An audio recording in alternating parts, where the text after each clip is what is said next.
तुळशी हार गळा तुळशी हार गळा तुळशी हार गळा वाचे पीतांबर तुळशी हार गळा तुळशी हार गळा तुळशी हार गळा वाचे पीतांबर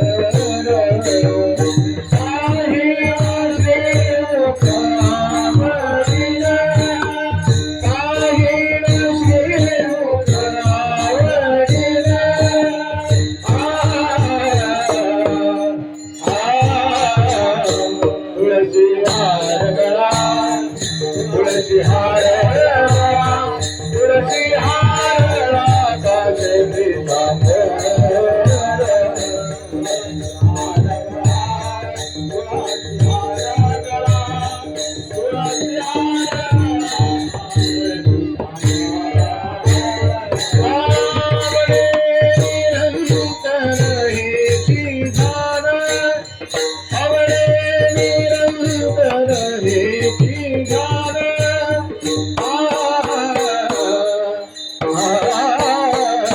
तुळशी हार गळा तुळशी हार गळा तुळशी हार गळा वाचे पीतांबर तुळशी हार गळा तुळशी हार गळा तुळशी हार गळा वाचे पीतांबर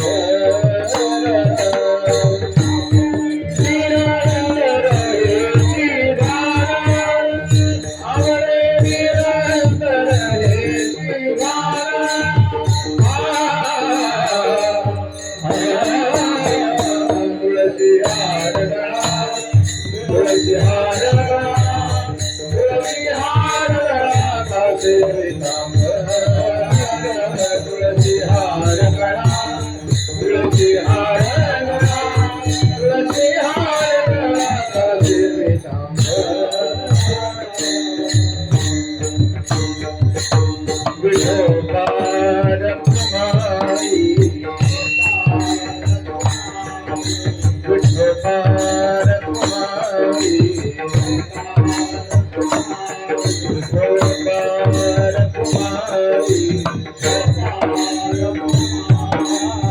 विठोबा रखुमाई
पाहतालोचनी सुख जानो सागरी हा विठ्ठल भगवान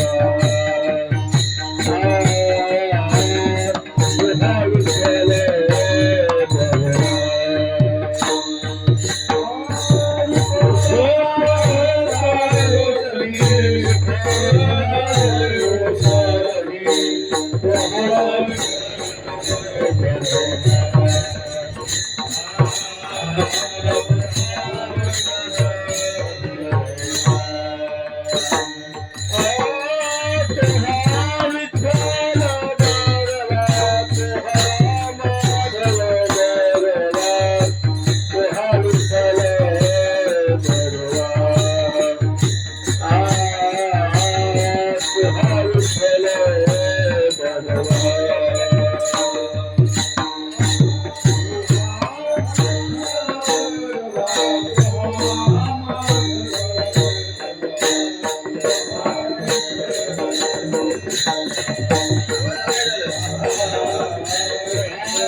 अभंगाच्या प्रथम सालीसाठी हरिभक्त परायण बोलाचे जगदानी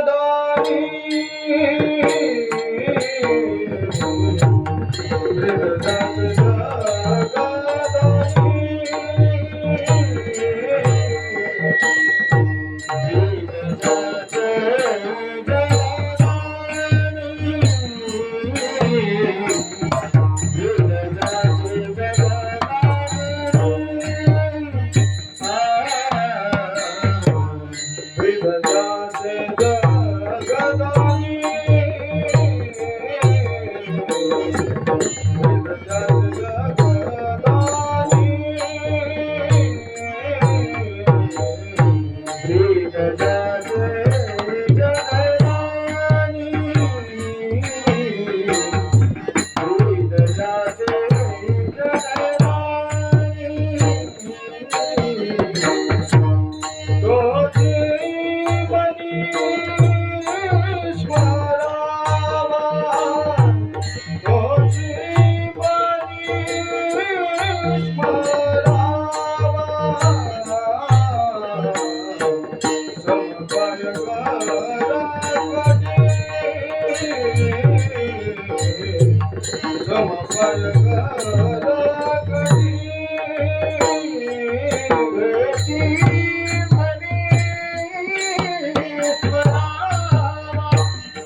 ज्याचे जगदानी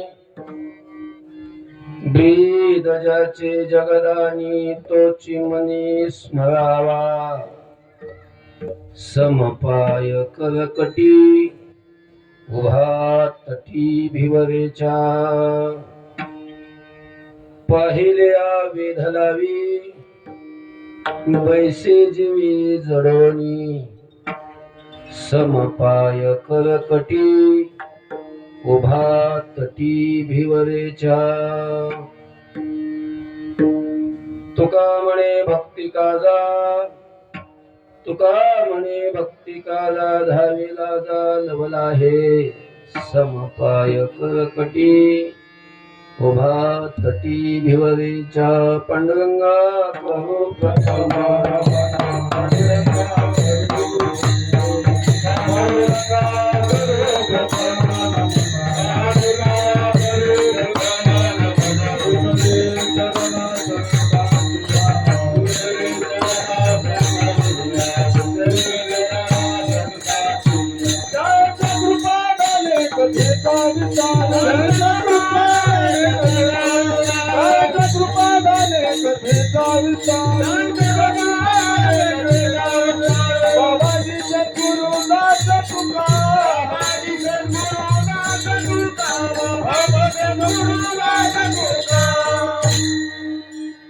ओम यंत प्रविश्य मम वाचमिमां प्रसुप्तां संजीवयत्यखिल शक्तिधर स्वधाम्ना अन्यांश्च हस्तचरण श्रवण त्वगादीन् प्राणान् नमो भगवते पुरुषाय तुभ्यं समचरण सरोजं सान्द्रनीलाम्बुदाभं जगन्निहितपाणिमण्डनं मण्डनानां तरुणतुलसीमाला कन्धरं कञ्जनेत्रं सदयधवलहासं विठ्ठलं चिन्तयामि देवराजसेव्यमान पावनाङ्घ्रि पङ्कजं व्यालयज्ञसूत्रमेन्दुशेखरं कृपाकरं नारदादियोगिवृन्दवन्दितं दिगम्बरं काशिकापुराधिनाथ कालभैरवं भजे काशिकापुराधिनाथ कालभैरवं भजे नमो ज्ञानेश्वरा निवृत्ति उदारा स्वपन देवा मुक्ताबाई नमो त्रिभुवन पावनी आद्यत्रय जननी देवाची ये मस्तक माझा पायावरी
ब्रीद ज्याचे जगदानी ब्रीद ज्याचे जगदानी तोची मनी स्मरावा समपाय करकटी उभा तटी भिवरेच्या संत शिरोमणी वैराग्याचे महामेघ श्रीमंत श्री जगद्गुरु तुकोबाराय या अभंगातून मानवाला अत्यंत महत्वाचा उपदेश करतात. विठ्ठल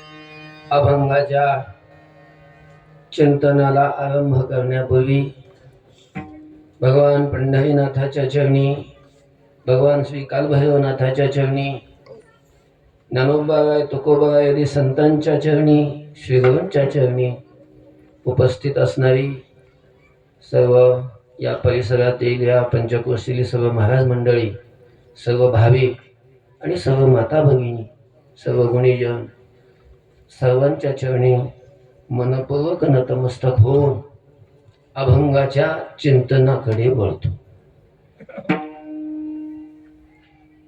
चिंतनासाठी निवडलेला अभंग तुकोबारायांचा आहे आणि या अभंगातून तुकोबारायांनी मानवाला अर्थात आपल्याला अत्यंत महत्वाचा अशा प्रकारचा उपदेश केलेला आहे.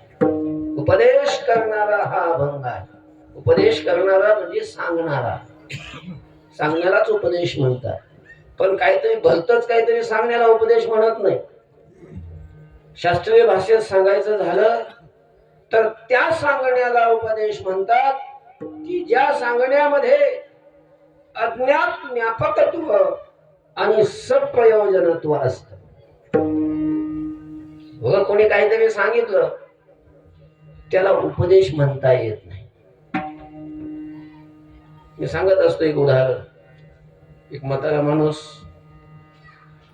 70-75 वर्षाचा, थकलेलं शरीर, एका जागेवर बसलेलं, उठता येत नाही, पण बिडीची तलब, बिडीचा कट्टा जवळच, बिडीची तलब झाली, बिडीचा कट्टा होता, बिडी होती, पण काडीची पिटी नव्हती. तलब झाल्यावर माणसाला मग काय एक क्षण सुद्धा योगासारखा वाटतो. काय करावं पाहिलं असं थोडा अंतरावर चाल पेटलेली होती. चुलीत अग्नी होता, विस्तार होता, पण त्याला उठून तिथपर्यंत जाता येत नव्हतं. कोणाला सांगावं एक असं मुलगा जवळ खेळत होता. बाळू इकडे ये. आला बाळू पळत.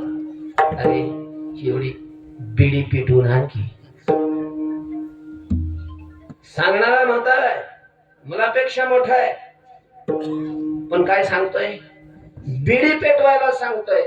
बिडी पेटवायला जर सांगत असेल तर या सांगण्याला उपदेश म्हणत नाही.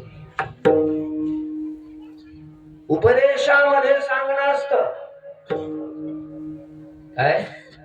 उपदेशामध्ये सांगणं असतं, पण सांगण्यामध्ये उपदेश असतोच असं नाही. विठ्ठल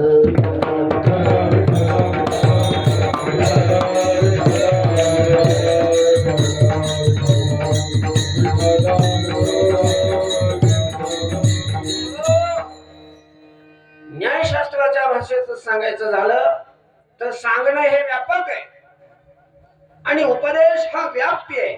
जिथं जिथं सांगणं आहे तिथं तिथं उपदेश असतोच असं नाही, पण जिथं उपदेश केलेला असतो तिथं सांगितलेलंच असतं. तिथं सांगितलेलंच असतं. जाऊ दे, असलं एवढं काय लक्षात नाही यायचं. साध्या सोप्या भाषेत सांगतो. उपदेश म्हणजे काय? आपल्या हिताचं जे सांगितलेलं असतं त्याला उपदेश म्हणतात. विठ्ठल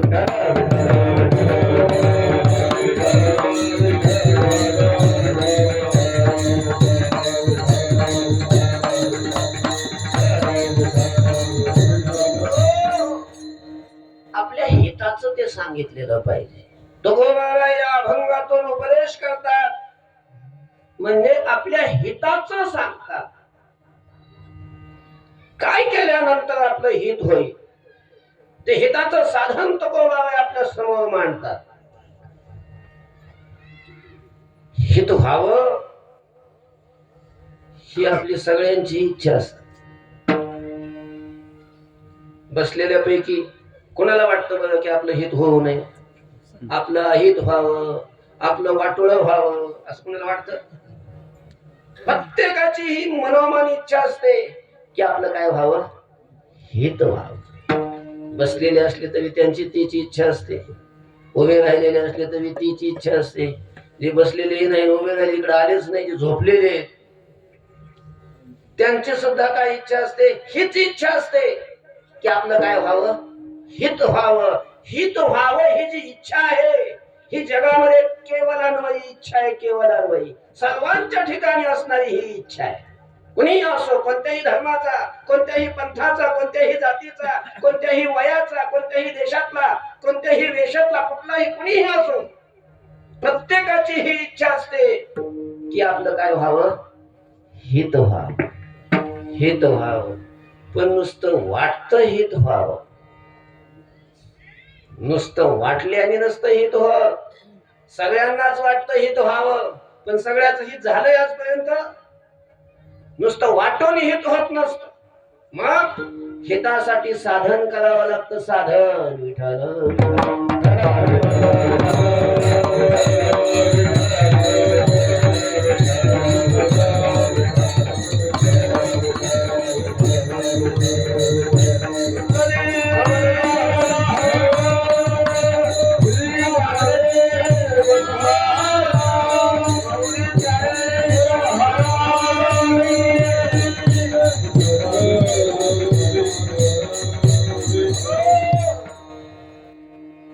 आणि हित व्हावं जरी वाटत असलं तरी हिताचं स्वरूपही आपल्याला माहित नाही आणि हिताचं साधनही आपल्याला माहित नाही, कोणालाच माहित नाही. आपण स्वतःला लय शहाणा जरी समजत असलो ना, मग तो कोणी असो, शेतकरी असला तरी स्वतःला काही कमी समजतो असं नाही, नोकरदार सुद्धा स्वतःला कमी समजतो असं नाही, पाटील असला तरी स्वतःला कमी समजतो असं नाही. सगळे स्वतःला काय काय समजतात काय माहिती. पण हित नावाची वस्तू काय आहे, हित कशाला म्हणतात हे कोणालाच माहित नाही, कोणालाच माहित नाही. हित व्हावं जरी वाटत असलं तरी हिताचं स्वरूपही माहित नाही आणि हित काय केल्यानंतर हिताचं साधनही माहित नाही. विठ्ठल विठ्ठल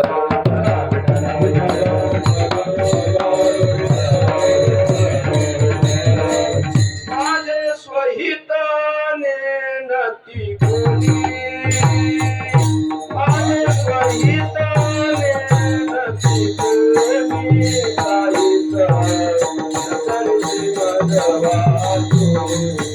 काहीच नकळती मजवाचो, काहीच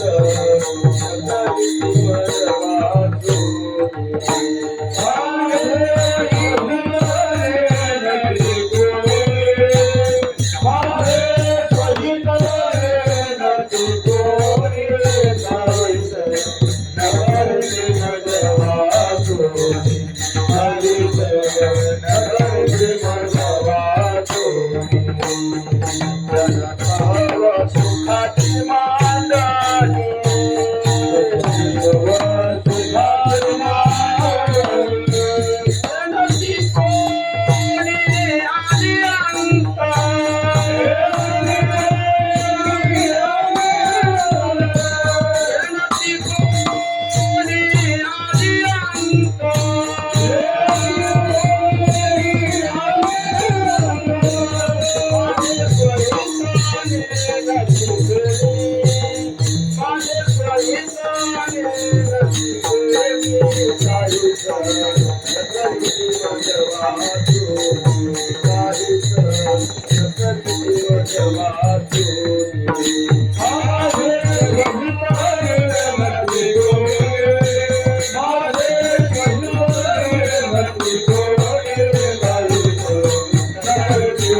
आपलं स्वहित, स्वतःच हित कशाने होईल हे आपल्यालाही कळत नाही आणि दुसऱ्यालाही कोणाला समजत नाही.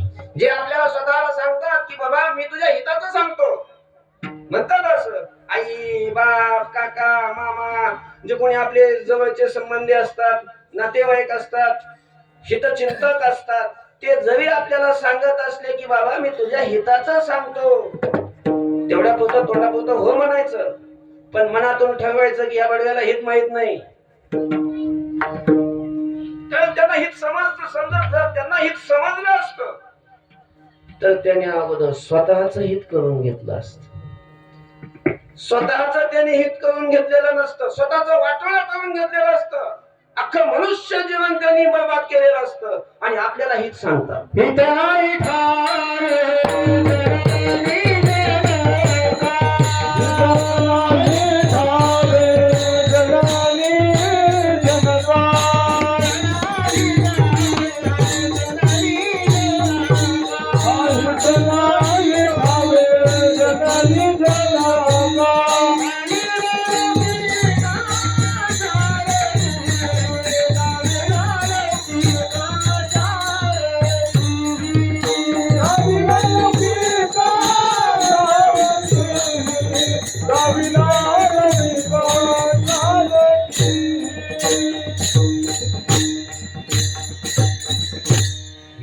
नाही ठावे जननी जनका, तुकोबाराय म्हणतात. जननी म्हणजे माता आई आणि जनक म्हणजे पिता बाप. आई बापांना हे हित माहित नसतं. आई बापांना वाटतं लेकराचं हित व्हावं, पण ते वाटणं वेगळं, पण हित म्हणजे काय त्यांना माहित नसतं. त्यांना एवढंच वाटतं की पोरांनी मोठं व्हावं, पैसा खूप कमवावा, आई सारा माझं जीवन जगावं, ह्यालाच ते काय समजतात, हित समजतात. पण ते हिताचं स्वरूप नसतं. वाटतं त्यांना हित व्हावं, लेकराचे हित वाहे माऊलीचे चित्त, ऐशी कळवळ्याची जाती करी लाभावेन प्रीती. वाटतं पण ते त्यांना हिताचं स्वरूप माहित नसतं. खरं हित ते नसतं. मग हित जाणणारे या जगामध्ये फक्त 3 जण आहेत. 3 चौथ्याला हित कळत नाही. ऐका जरा, जगामध्ये हिताचं स्वरूप आणि हिताचं साधन जाणणारे आणि सांगणारे फक्त 3 जण आहेत. कोण 3 जण? एक देव आहे,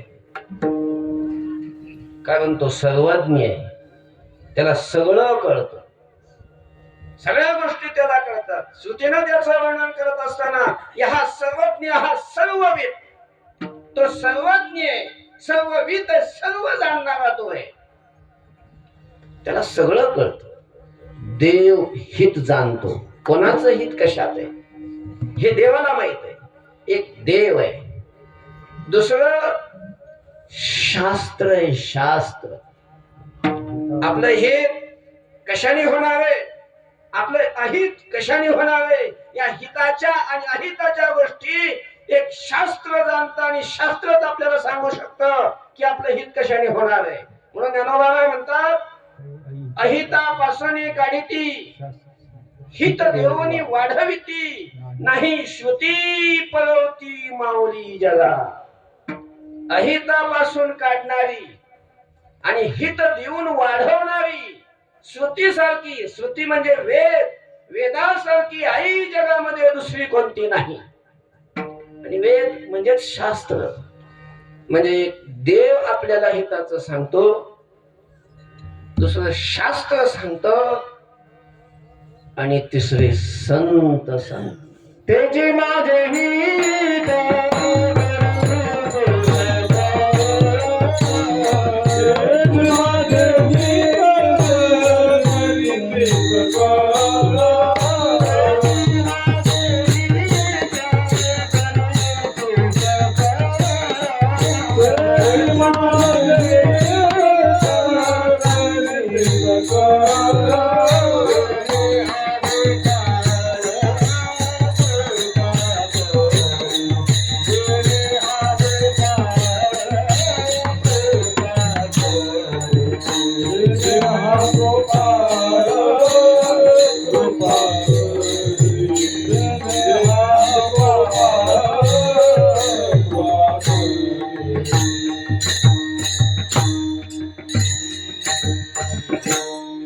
तेची माझे हित करीती सकळ तुकोबाराय म्हणतात. तेच म्हणजे कोण?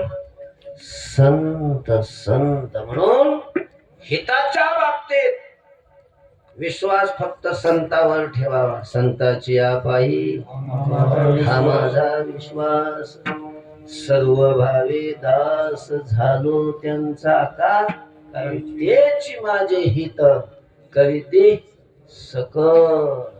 संत शोधून या अरे संत हिताहित जगाचे. जगाचं हित कशात आहे आणि जगाचं अहित कशात आहे याचा शोध घेऊनच संत या ठिकाणी आलेले असतात. म्हणून आपल्याला हित सांगणारे फक्त कोण असतात या जगात? देव तर आपल्याला सांगायला येत नाही. शास्त्र सांगतं पण शास्त्र आपल्याला कसं धरायचं ते कळत नाही.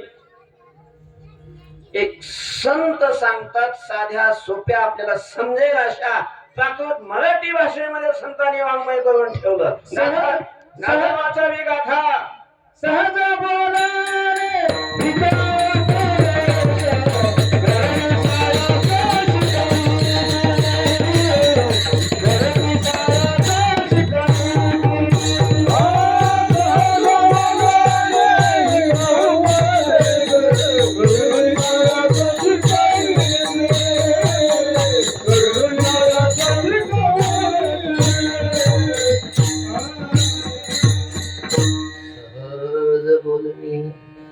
उपदेश करुणी सायास शिकविते.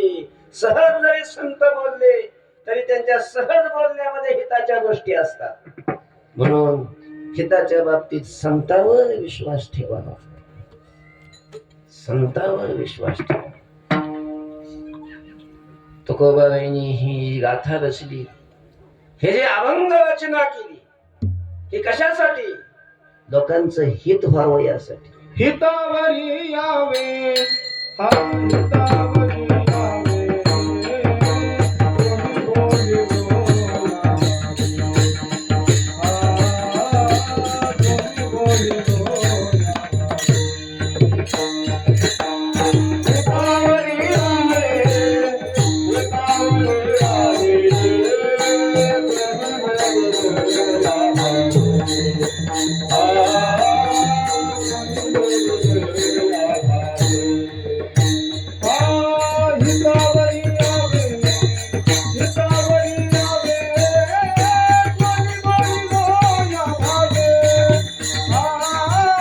कोणी बोलिलो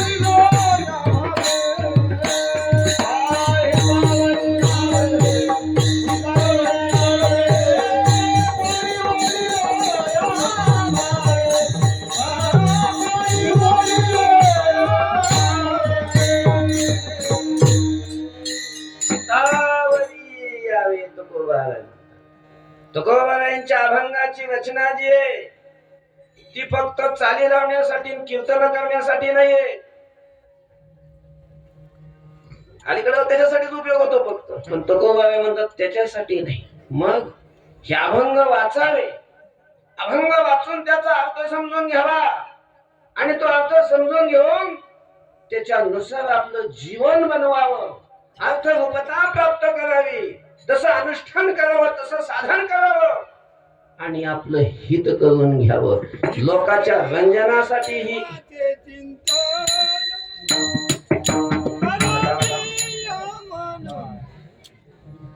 विठ्ठल विठ्ठल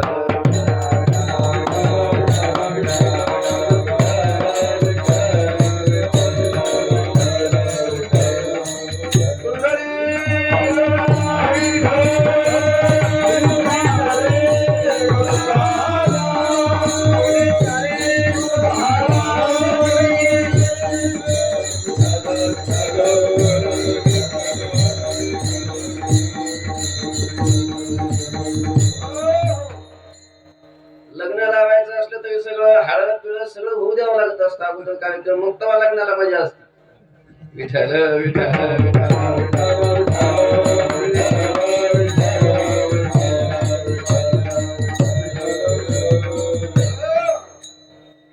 तर तुकोबाराय म्हणतात की हितावर यावं यासाठी याच्यासाठी ही अभंग रचना आहे. लोकांचं रंजन करण्यासाठी नव्हे विनोद उत्तर जन रंजावया चार. लोकांचं रंजन करण्यासाठी तुकोबाला म्हणतात हा चारपणा हलकटपणा मी केलेला नाही. हितावर हे अभंग वाचावे आणि कोणीतरी अभंग वाचून हिताच्या साधनावर आवड व्हावं याच्यासाठी ही अभंगवाणी आहे. याच्यासाठी ही अभंग रचना आहे. तुकोबाराय आहे याही अभंगातून अत्यंत महत्वाचं उपदेश करतात. म्हणजे हिताचं साधन सांगतात. कोणीतरी साधक तुकोबारायांकडे गेलेले कारण नेहमीच जायचे तुकोबारायांच्या कीर्तनामध्ये तुकोबारायांच्या भजनामध्ये नेहमी त्यांचा संबंध असायचा. आणि मग तुकोबारायांना जवळून त्यांनी अनुभवलेलं. तुकोबारायांचं जीवन काय नेहमी तुकोबारायांच्या संगतीत असल्यामुळं तुकोबारायांचं ऐकायला भेटत असल्यामुळं थोडी परमार्थाची नजर आलेली होती. आजकाल लोक परमार्थात जरी दिसत असले तरी परमार्थाची नजर नाही. नुसतं कपडे घातले आणि नुसत्या माळा घातल्या म्हणजे परमार्थिक होत नाही. परमार्थात आल्यानंतर विचारधारणा बदलली पाहिजे. ज्ञानेश्वरी गाथा वाचून ज्ञानोबाबांनी काय सांगितलेलं आहे, तुकोबाबांनी काय सांगितलेलं आहे, त्यांचे काय विचार आहे, त्यांची काय विचारधारा आहे, तशी विचारधारा आपली बनली पाहिजे. तुकोबाबांच्या संगतीत असल्यामुळं परमार्थिक कोण आहे, परमार्थात काय मिळवायचं असतं, परमार्थात कोणती स्थिती प्राप्त करायची असते हे नेहमी ऐकायला भेटायचं. आणि मग त्यांच्या लक्षात यायचं की जसं तुकाराम महाराज कीर्तनात सांगतात तशी स्थिती तुकोबारायांची आहे. काय स्थिती होती तुकोबारायांची. आणि तुकोबारायांचे उद्गार आहेत. तुकोबारायांनी तृप्तीचा ढेकर देऊन सांगितलेलं आहे कृत्य झालो इच्छा केली ते पावलो. जसं शास्त्रात धन्यहम मुक्त महात्म्याचे उद्गार असतात तसे तुकोबारायांनी हा तृप्तीचा ढेकर दिलेला आहे. खुंटलिया धावा तृष्णेची काम नाही झालो पायी रिकामा. आणि मग हे तुकोबाराय बोलायचेही आणि जवळून तुकोबारायांना पाहिलेलं असल्यामुळं खरंच तुकोबारायांची काय स्थिती आहे. तुकोबारायांची आतली जी स्थिती होती, जो आत आनंद होता, हा जो आनंदाचा झरा होता, तो आत आनंद मावत नव्हता.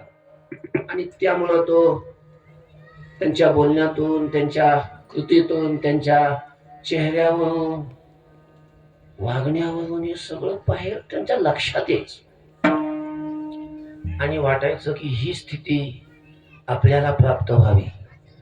तुकोबारायांचं जसं हित झालं तसं आपलंही हित व्हावं असं म्हणून काही साधक मंडळी तुकोबारायांच्या जवळ गेलेले, महाराज आम्हालाही आमचं हित व्हावं वाटते, पण हित म्हणजे काय तेही समजत नाही, हितासाठी काय करावं तेही कळत नाही, तुम्हीच सांगा ना. आमचं हित कशाने होईल. हित होण्यासाठी जशी तुमची स्थिती झाली तशी स्थिती होण्यासाठी म्हणजेच हित होण्यासाठी आम्ही काय करू, असा ज्या वेळेला तुकोबारायांना प्रश्न विचारला त्यावेळेला त्या प्रश्नाचं उत्तर तुकोबाराय अभंगाच्या प्रथम चरणाच्या उत्तरार्धामध्ये देतात. तोची मागी स्मरा, तोची मागी स्मरावा, तोची मागी स्मरावा, तोची मागी स्मरावा.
वेद ज्याचे जगदानी तोची मनी स्मरावा. हिताचं साधन काय करावं, काय केल्यावर हित होईल असा प्रश्न विचारल्यावर तुकोबा सांगतात की तुम्हाला हित करायचंय, स्वतःच हित करून घ्यायचंय. म्हणजे हो महाराज. तर मग सांगतो ऐका जरा, नीट लक्ष देऊन ऐका. काय करावं? तोची मनी स्मरावा. तुम्ही त्याचं मनामध्ये स्मरण करा. देवाचं स्मरण हे तुमच्या हिताचं साधन आहे. ऐक रे जना तुझ्या स्वहिताचा गुणा, रंगारीचा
सांगताय महाराज. तुझ्या स्वहिताच्या खुणा, तुझं हित कशाने होईल त्याच्या काही खुणा मी तुला सांगतोय. कशाने होईल महाराज? हे पंढरीचा राणा मना माझी स्मरावा. पंढरपूरचा राणा राजा असणारा पांडुरंग परमात्मा, त्याचं मनामध्ये तुम्ही स्मरण करा. पांडुरंगाचं स्मरण हे हिताचं साधन आहे. आणि मग ते कुणीही असा, सगळ्यांना हेच सांगतात आणि सगळे संत सांगतात. ज्ञानोबा हे म्हणतात, गाते श्रोते आणि पाहते, चतुर विनोदी दुश्चिते, स्वहंभावी पूर्ण ज्ञाती या सकळा ते विनवणी. या सगळ्यांना विनवणी करून सांगतात. गाते, गाते म्हणजे गाणारे. गाणारे गायन करतात, पण पांडुरंगाचं स्मरण करताना दिसत नाही. गायन वेगळं, गायन म्हणजे हिताचं साधन नाही. पांडुरंगाचं स्मरण हे हिताचं साधन आहे. भजन करतो आपण, गायन करतो म्हणजे आपल्याला एक छंद असतो, तो एक संगीताचा तो नाद असतो, छंद असतो म्हणून करणं वेगळं. आणि पांडुरंगाचं स्मरण करून पांडुरंगाची प्राप्ती व्हावी, त्याची कृपा व्हावी, त्याने आपला अंगीकार करावा म्हणून देवासाठी भजन करणं वेगळं आहे. आवड म्हणून करणं वेगळं, लोकांसाठी करणं वेगळं आणि देवासाठी करणं वेगळं. देवाच्या चाळे आळवावे देवा, देवासाठी गावं गाणाऱ्यांनी. आणि गात असताना पांडुरंग समोर असावा. आपलं गायन ऐकून लोक किती खुश होतात. लोक समोर नसावी, लोक काही घेतही नाही देतही नाही. आणि जे देतात ती काय असते? मला भजन करणाऱ्यांनी, कीर्तन करणाऱ्यांनी लोकांकडून कशाला अपेक्षा करावी? भजन करणाऱ्याकडे, कीर्तन करणाऱ्याकडे ते असतं की ते जे सांगतो, तो जे गातो, त्याची किंमत स्वर्गातल्या संपत्तीपेक्षाही जास्त आहे. भगवत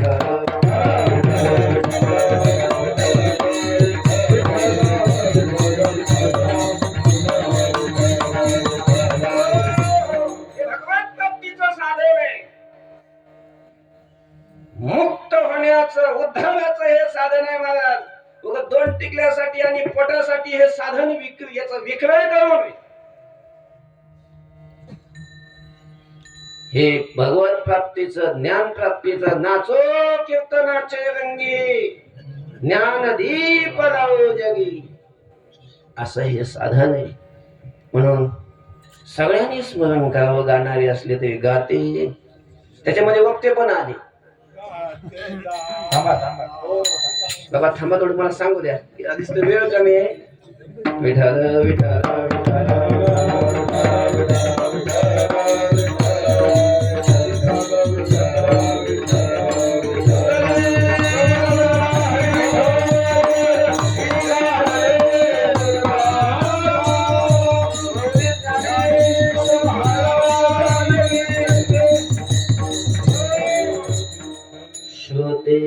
श्रोत्यांनाही ज्ञानोबा म्हणतात, तुम्ही सुद्धा विठ्ठलाचं स्मरण करा.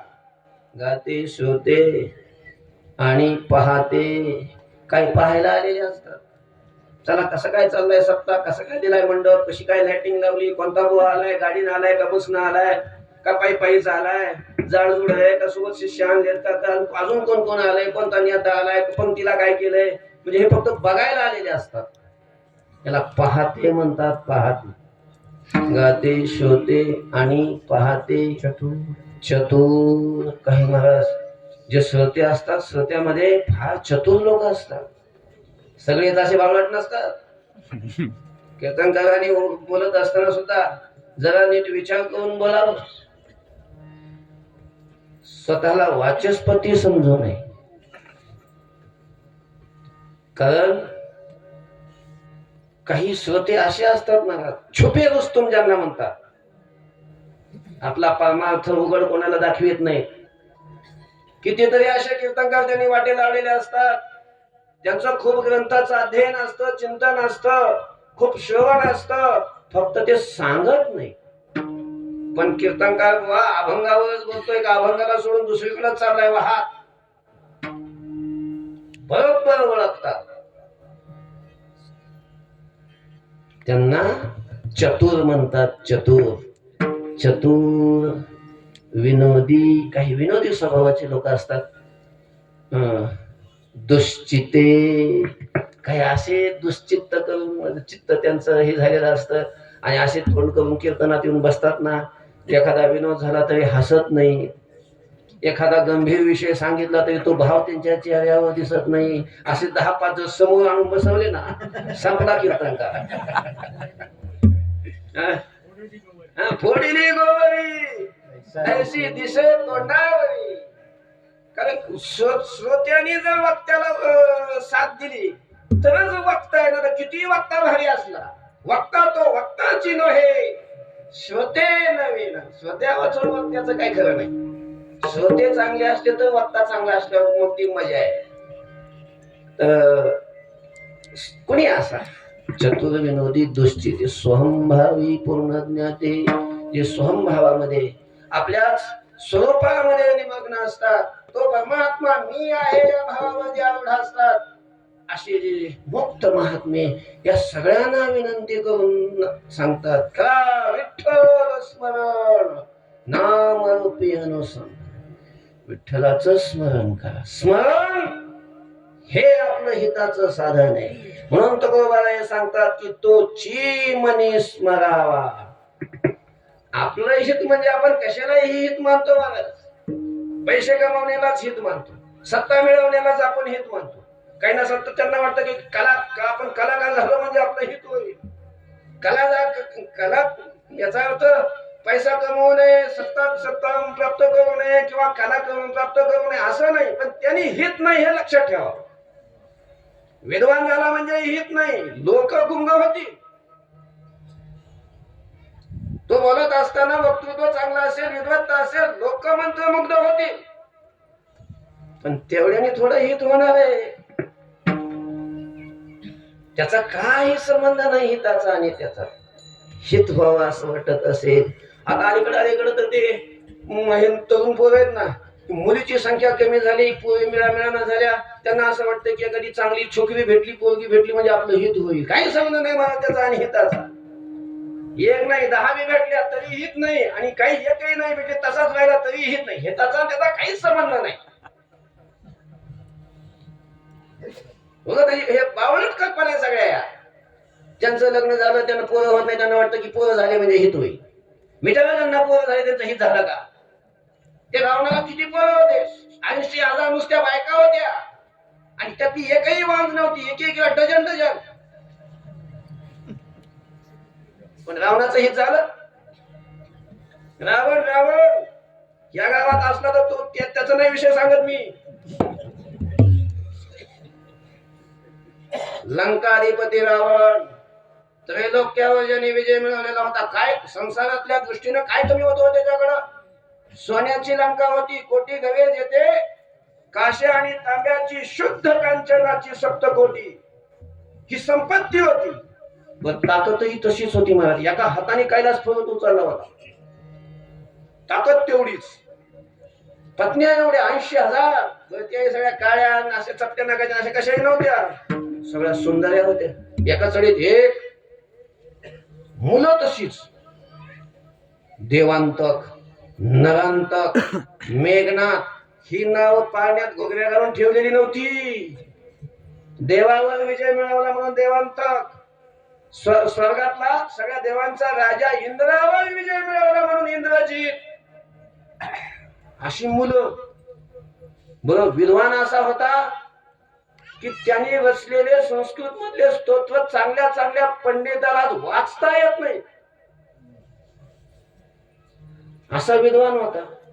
मग कुळाच्या दृष्टीने विचार केला तर ब्रह्मदेवाच्या कुळात जन्माला आलेला आहे.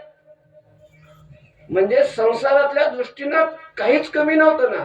पण तरी हित झालं. काही संबंध नाही हिताचा आणि त्याचा. लग्न झालं म्हणजे हित होत असं. त्या एक थोडं 2 मिनिटाचं एक हे सांगतो. शुक्रंबा संवाद. शुकाचार्य जन्माला आले आणि जन्माला आल्याबरोबर विरक्तच होते. घर सोडून निघून गेले. ब्राह्मणाचे पोरे खेळाशी भ्याले. 12 वर्ष लपाले रे. कापत कापत बाहेर आले. नागवेची पळवून गेले रे. गेल्या अरण्यात गेले. तपश्चर्या करत बसले. इंद्राला वाटलं की ह्या तपश्चर्या करतात म्हणजे की आपलं इंद्रासन मिळवण्यासाठीच तपश्चर्या करतात की काय. म्हणून त्यांची तपश्चर्या नष्ट करण्यासाठी म्हणून इंद्राने अप्सरा पाठवली. कोण? ते रंभा. रंभेला पाठवलं. मग एकटी नाही. आता कीर्तनकार म्हणले काय कीर्तन करायचं म्हणजे एकटा कीर्तनकार आणून कसं काय जमा. सगळे लागतात. गायक वादक श्रोते वक्ते सगळेच लागले. बाकीचे सगळे लागतात ना सहकारी. तसे मग ते गंधर्व गायन करायला ते वसंत ऋतू कामदेव रती ही सगळी सैनिक. कामदेव वसंत ऋतूने असं वातावरण तयार केलं. कामदेव रती सगळेच आपली आपली कामं करत होते. आणि मग ती तिथं रंभा जाऊन नृत्य करायला लागली, गायन करायला लागली. शुकाचार्यांच्या जवळ जाऊन आपल्या अंगाचा स्पर्श शुकाचार्यांच्या अंगाला करायची. शुकाचार्यांना समाधीतून उत्थान केला. तर वेळ नाही आपल्याकडे सटपटकन सांगून जातो. समाधीतून उठले शुकाचार्य. तिचं चाललं होतं की त्यांनी आपल्याकडे आकर्षित व्हावं. त्याच्याकरता तिचा प्रयत्न चालू होता. पण मग शुकाचार्यांच्या ठिकाणी त्याचा काही परिणाम झाला नाही. ते म्हणजे काही येड लागले तुम्हाला. अहो एवढं तरण्यासाठी तुम्ही एवढं हे सुंदर जगत आहे. ह्या सुंदर जगाचा उपभोग घ्यायचा सोडून ह्या डोंगरात ह्या दगडात येऊन कशाला बसले तुम्ही डोळे झाकून. बघा नाही किती सुंदर जगत आहे. या जगामध्ये माझ्यासारख्या किती सुंदर स्त्रिया आहेत. आमक असं आहे तसं बरंच ते वर्णन केलं तिनं जगाचं. मर्गी मर्गी नूतनम च्युत खंडम खंडे खंडे कोकिलानाम विवाह रावे रावे मालिनी मानभंगो भंगे भंगे मन्मथ पंचबाण. आता जास्त नाही हे करत. तुम्ही बरं तिनं सांगितलं पण ती काही उपयोग होईना सांगून शेवटी ती म्हटली पेनस्तनी चंदन चितांगी. बरंच आहे ते. नालिंगिता प्रेम भरे नयना वृथागतं तस्य नरस्य जीवितम. ती एवढं बोलली की माझ्यासारख्या तरुण स्त्रीला ज्या पुरुषांनी आलिंगन दिला नाही अशा पुरुषाचं जीवन हे व्यर्थ आहे, वृथा आहे. धिक्कार आहे अशा पुरुषाच्या जीवनाचा. त्याचं अहित झालं, त्याचं हित नाही झालं. कोण म्हणते? रंभा म्हणते. रंभा म्हणजे रंभेच्या दृष्टीनं एखाद्या पुरुषाने सुंदर स्त्रीला आलिंगन देणं म्हणजे हित, आणि एका स्त्रीनं एखाद्या सुंदर पुरुषाला आलिंगन देणं म्हणजे तिच्या दृष्टीनं काय ते हे तिच्या दृष्टीनं हिताचं स्वरूप. सगळ्या गोष्टी ऐकून घेतल्या शुकाचार्यांनी आणि मग स्वतःच मत मांडलं. शुकाचार्य म्हणतात पाहिजे ऐक, स्वरूपम शरीरम नवीनम कलत्रम धनम मेव तुल्यम वचश्चारुचित्रम हरेरंघ्रियुग्मे मनश्चेद लग्नम ततक्किम ततक्किम ततक्किम ततक्किम. अगं बाई, ह्या सगळ्या गोष्टी जरी प्राप्त असल्या, काय स्वरूपम शरीरम, रूपवान शरीर प्राप्त झालेलं आहे, तरुण आहे, सशक्त आहे, निरोगी आहे, रूपवान आहे, ह्या सगळ्या गोष्टी आहे शरीरात, आणि तशीच त्याला अनुरूप अशा प्रकारची सुंदर स्त्री प्राप्त आहे, आणि धनम मेरुतुल्यम, आणि मेरुतुल्य धन प्राप्त आहे, आणि बोलायला लागला तो वाचस्पती सारखं वक्तृत्व आहे, वचश्चारुचित्रम. ह्या सगळ्या गोष्टी जरी असल्या तरी शुकाचार्य म्हणतात की हरे रंगे युग्मे मनश्चेद लग्नम ततक्किम ततक्किम ततक्किम. पण त्या पुरुषाचं चित्त जर भगवंताच्या चरणाशी संलग्न झालेलं नसेल, त्याच्या चित्तात जर देवाचं स्मरण नसेल, तर बाकीच्या ह्या सगळ्या गोष्टी असून त्याच्यापासून काय फायदा आहे. ततः किम ततः किम ततः किम. अर्थात शुकाचार्यांच्या दृष्टीनं भगवंताचं चिंतन आणि हित होणार आहे, बाकीच्या सगळ्या असून काही त्यानं हित होणार नाही. म्हणून हिताचं खरं साधन हे संतांना कळतं. म्हणून तुकोबा म्हणतात तोची मनी स्मरावा. हिताचं साधन आहे भगवंताचं स्मरण, हित ते करावे. आता नाही म्हटलं तुम्ही देवाचे चिंतन विठ्ठल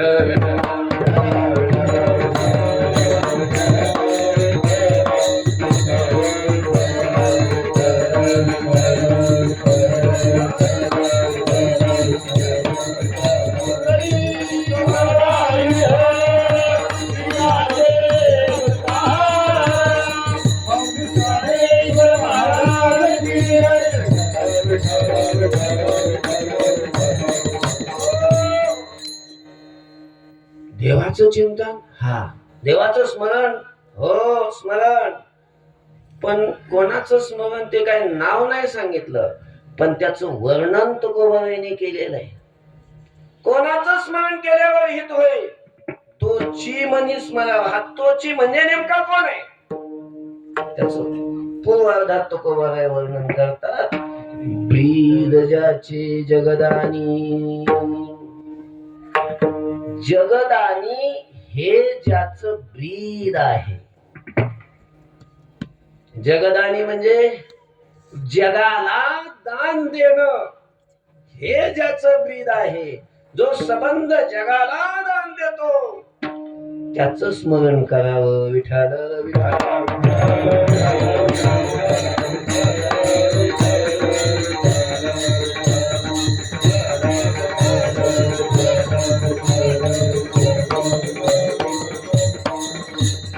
एवढा जगदानी मागे तुळशी दर पाणी,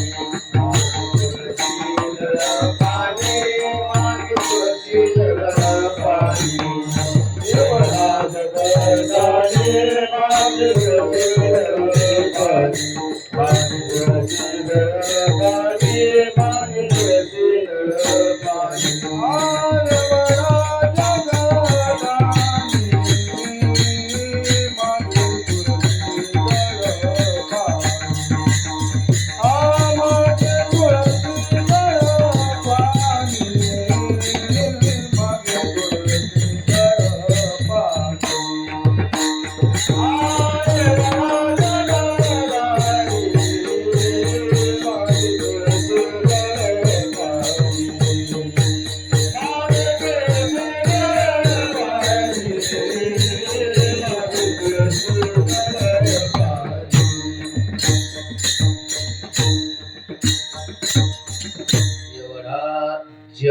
जगदानी. जगदानी म्हणजे जगाला दान देणारा.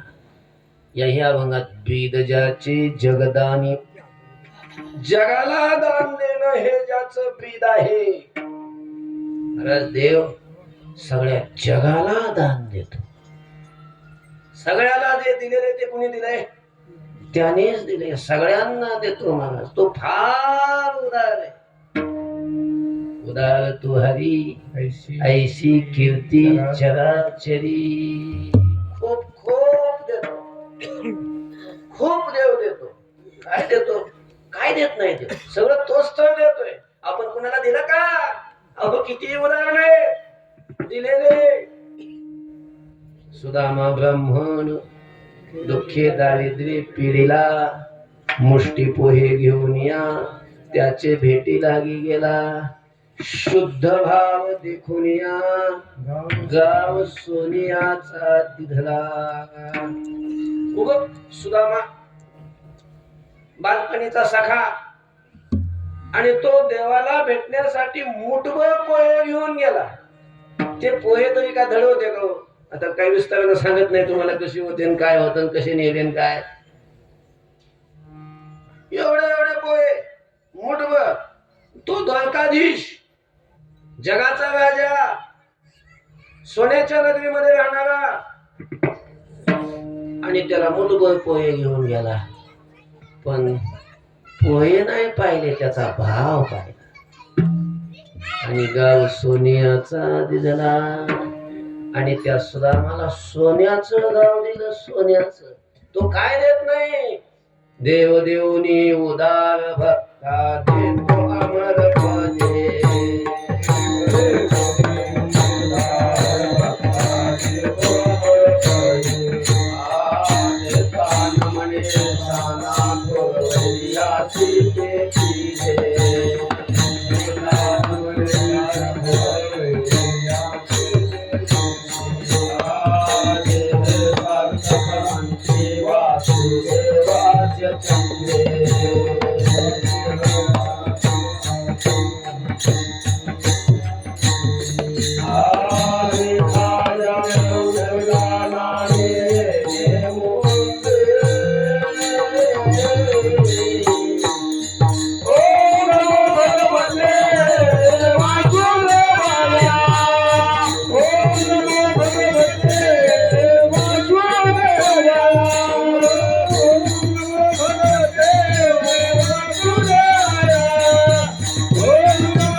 भक्ताला अमरत्वाचं पद देतो. अमरत्वाचं दे. भक्ताला अमर करतो.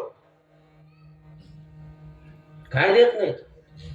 हा हो देतो. लय तुम्ही त्याची माळ घातली म्हणून त्याचे नका कौतुक करू. देतो पण कुणाला? ते सुद्धा त्याचाच भक्त. कुणाला दिलं? ते ध्रुवा त्याचाच भक्त. ते बघला त्याचाच भक्त. त्याच्या भक्ताला देतो. दुसऱ्या कोणाला दिलं त्यांनी काय? लोक म्हणतात आम्हाला काय दिले देवानं. म्हणत नाहीत लोक असं. देवाच्या घरी न्याय नाही म्हणतात. आम्हाला काय दिलंय? बरं आम्हाला काय दिले असं म्हणणार असं थोबाड फोडावं. कारण त्या थोबाडानं म्हणत असतो ना आम्हाला काय दिलंय. ते थोबाड कोणी दिलंय? विठाल विठाल विठाल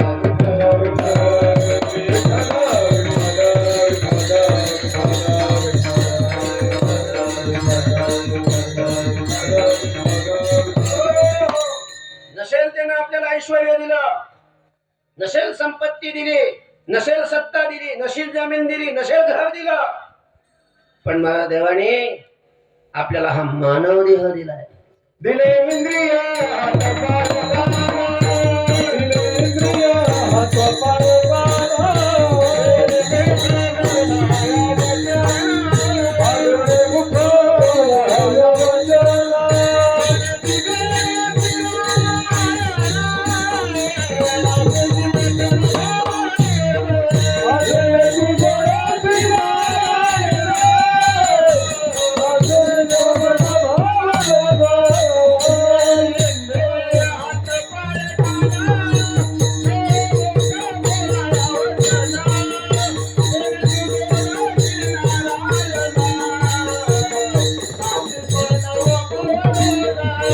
दिले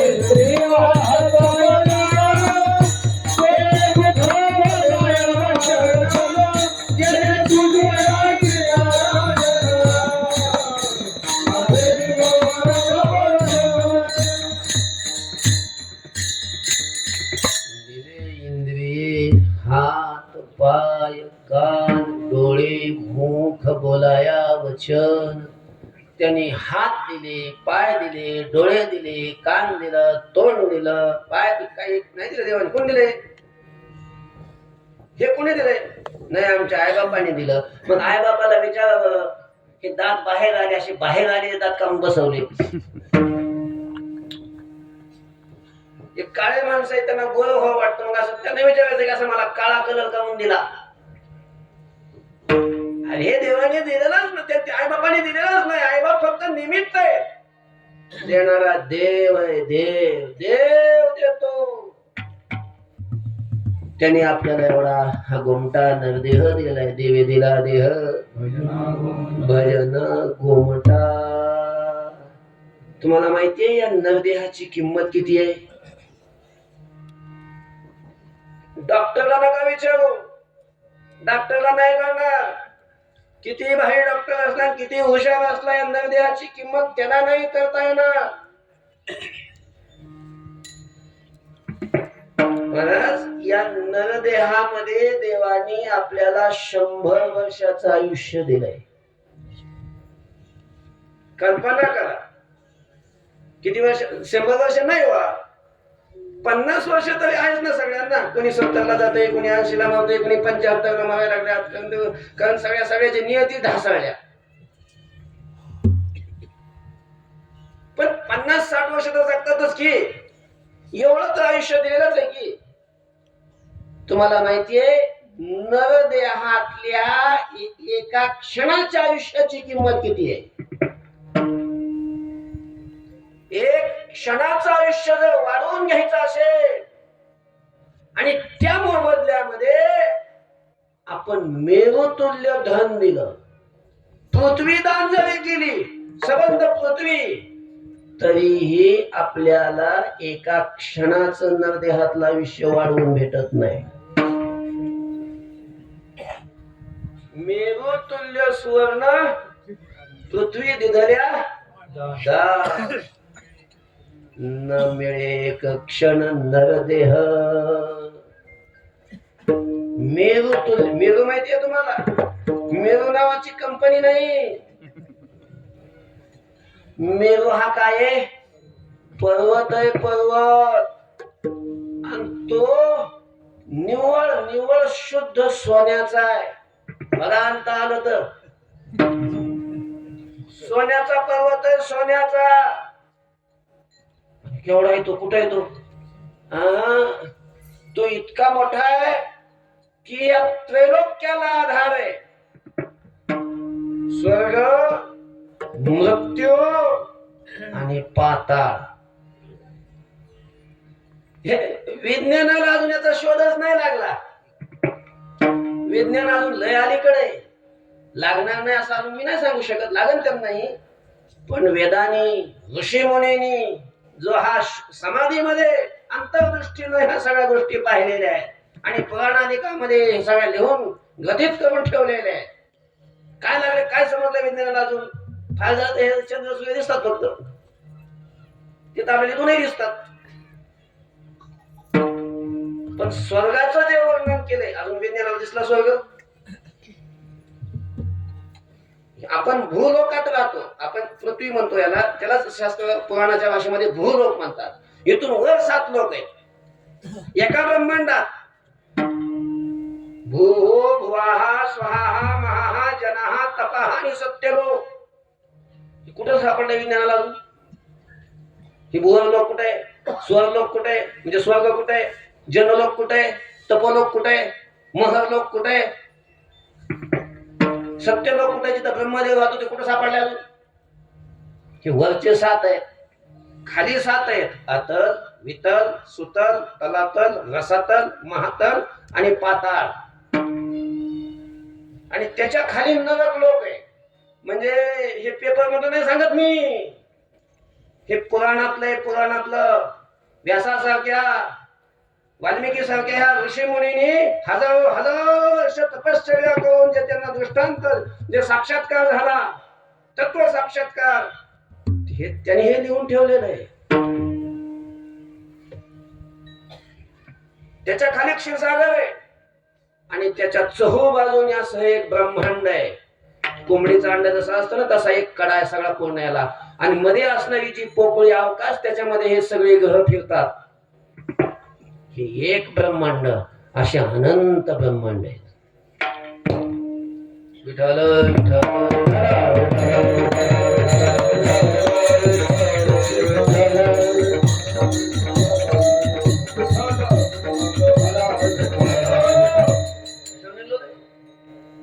काय सांगत हो तुम्ही?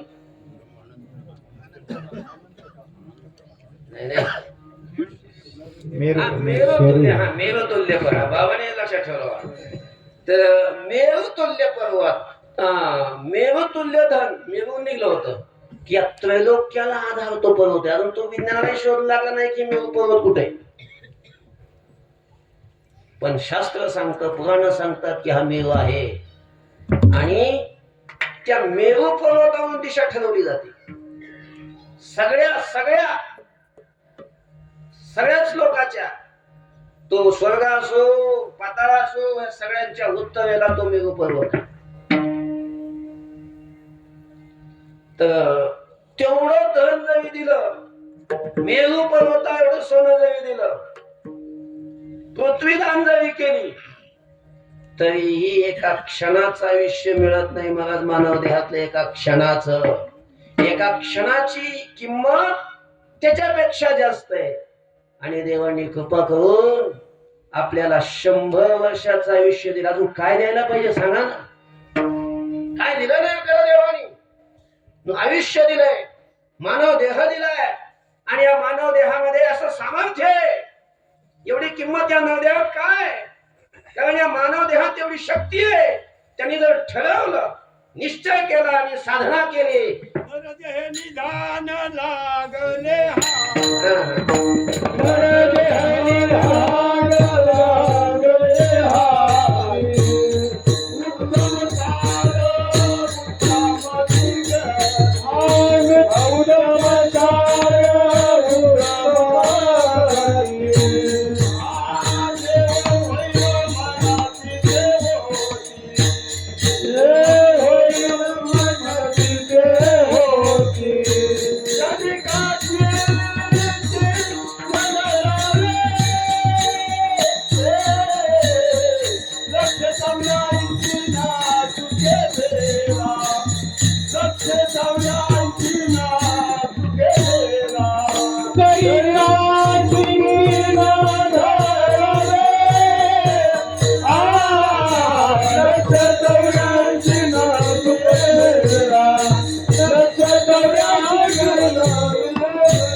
म्हणजे साध्या बसण्याला नाही जमत. नाटातला अभंग आहे, चौकडी अभंग आहे, मोठा 5-6 जणांचा अभंग आहे. नर देह निधान लागले हाती. हा नरदेह निधान आपल्या हाताला लागलेला आहे. उत्तम सार उत्तम गती आणि या मानव देहामध्ये जर निश्चय केला तर मनुष्य देव होऊ शकतो. देवाची होईन म्हणती ते होती तरी का चित्ती न धरावी. देव होईन असं म्हणून जे साधना करतात ते होतात. आयुष्याच्या साधने सच्चिदानंद पदवी घेणे ही शक्ती या मानव देहात आहे. आणि देव होण्यासाठी नारायणाच्या प्राप्तीसाठी तशी सगळी सामग्री आपल्याला भगवंताने दिली. आता प्रमाण होऊन गेलं. भजनासाठी दिले देवाने. डोळे देवाचं रूप पाहण्यासाठी दिले. वाणी देवाचं गुण गाण्यासाठी दिली. कान देवाचे गुण ऐकण्यासाठी दिलेले. हात देवाचं भजन करण्यासाठी दिलेले. पाय देवाच्या यात्रेला चालण्यासाठी दिलेले. ही सगळी सामग्री देवाने आपल्याला दिली. आणि आपण म्हणतो काय दिलंय देवाने? काय द्यायला पाहिजे अजून? हे सगळं देवाने स्थळ दिलंय. आपल्याला राहायला जमीन कोणी दिली? ज्या जमिनीवर आपण राहतोय जमीन कोणी निर्माण केली? जे पाणी आपण पितोय पाणी कोणी दिलंय? ज्या हवेशिवाय आपण एक क्षणही राहू शकत नाही ही हवा आपल्याला कोणी निर्माण केली? ज्या आकाशामध्ये आपण फिरतो मोकळ्या पटांगणात, हे पटांगण मोकळं कोणी निर्माण केलं? हे सगळं त्याने दिलंय. जेणे हे विश्व निर्मिले महर्षी देवा संस्थापिले आणि सगळं त्यांनी आपल्याला दिले. सगळ्या जगाला त्यांनी आपल्याला म्हणजे सगळ्या जगाला त्यांनीच दिलंय. म्हणून तो जगदानी आहे. जगदानी फक्त माळ करायला देतो असं नाही. ज्याच्या गळ्यात माळा नाही तर एकादशी पाहत नाही, सोमवार पाहत नाही, काय पाहत नाही, त्याला सुद्धा कोणी दिले? देवाने दिले ना. देव नावाची वस्तू जगात नाही हे सिद्ध करण्यासाठी ज्यांनी संस्था स्थापन केल्या त्यांना सुद्धा कोण देत? देव देतो. मला सगळ्या जगाला तोच पोचतोय. पोषितो जगासी एकला तो सकळ जीवांचा करीतो सांभाळ. सगळ्या जगाला देणारा तोय. म्हणून जगदानी सगळ्या जगाला देतो. असा ज्याचं जगदानी हे ब्रीद आहे त्याचं स्मरण करा. म्हणले महाराज त्याचं स्मरण करायला नेमकं त्याचं काय स्मरण करायचं? त्याला आम्ही कधी बघितलं नाही. त्याचं कसं स्मरण करायचं? हा एखादा स्मरण करणं म्हणजे आठवणं. स्मरण करणं म्हणजे काय? आठवणं. त्याला आठवू पण त्याला बघितलंच नाही. तो कसा आहे काय तो कुठं आहे तेही माहित नाही. तुम्ही सांगा तो कुठं आहे आणि तो कसा आहे? समपाया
समपाय करकटी उभा तटी भिवरेच्या. आता 9 वाजलेत.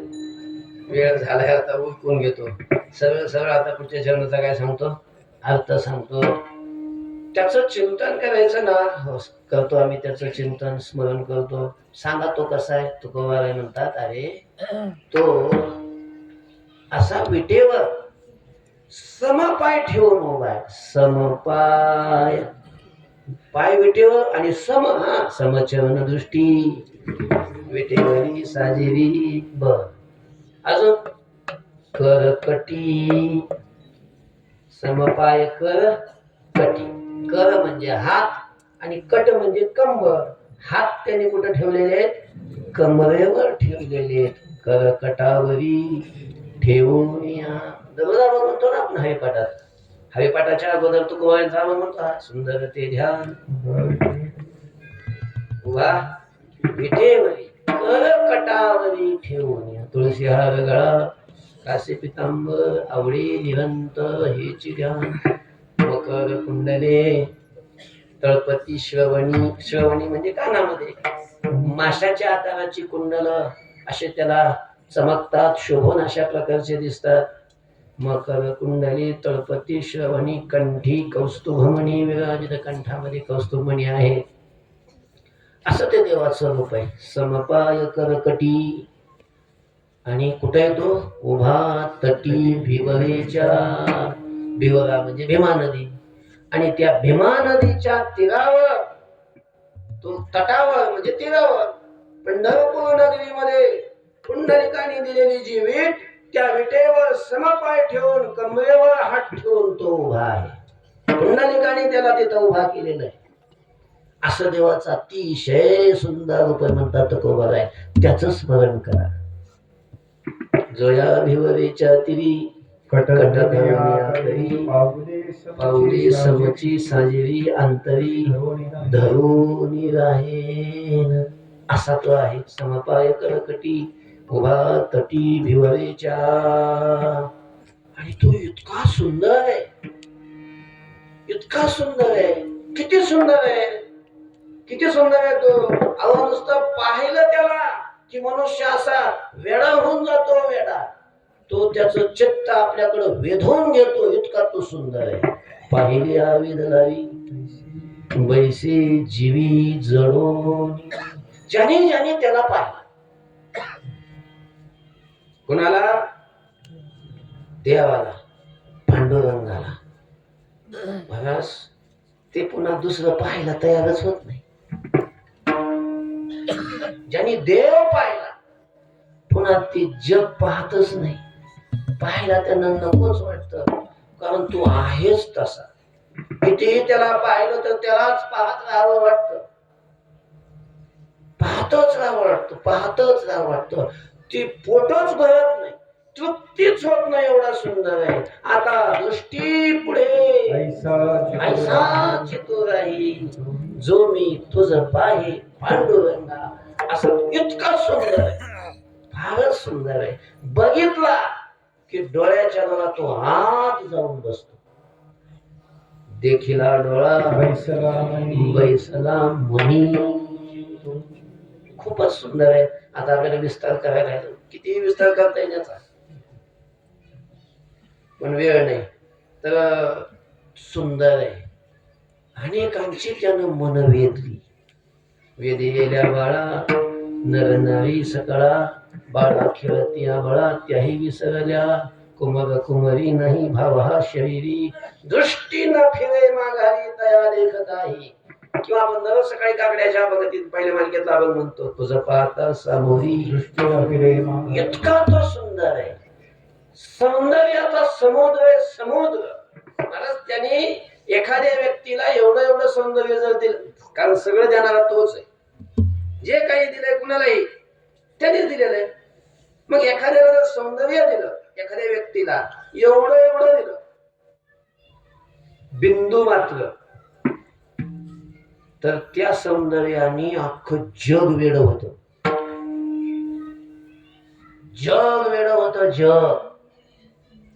आणि त्याच्या ठिकाणी जे सौंदर्य ते बिंदू मात्र नाही, सौंदर्याचा तो सिंधू आहे. सिंधू तुझी निढळी कोटी चंद्र प्रकाशी, कमल नयन हास्य वदन. असा तो सुंदर आहे. पाहिल्या वेधलावी बैसे जीवी जडोनी. पण म्हणले सुंदर असं वेधला वेध, पण आपल्याला काय त्याचा उपयोग होईल? त्याचं चिंतन करून, त्याला भेटून. अरे बाबा, आपण जर त्याचं स्मरण केलं, त्याची सेवा केली, त्याची भक्ती केली, तर भक्ती करणारा करता तो काय करतो? शेवटच्या चरणात सांगतात,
म्हणी भक्ती काजा दहावे लाजा लवला. हे तुकोबाराय म्हणतात की भक्तांची कामं करण्यासाठी तो लवल आहे म्हणजे तात्काळ अशा प्रकारचा धावून येतो आणि भक्ताचं काम करण्यासाठी कोण कसली तो लाज धरीत नाही. तुका म्हणे भक्ती काजा धावेला जालवल आहे. समपाय करकटी उभा तटी विवरेच्या झालेली सेवा. भगवान पंढरीनाथाच्या चरणी भगवान कालभैरवनाथाच्या चरणी समर्पित करून सेवेला पूर्ण विराम देऊया. तरी न्यूनते पडते अधिकते सरते करुणी घ्यावे तुमते विनवे तू असे. ज्ञानेश्वर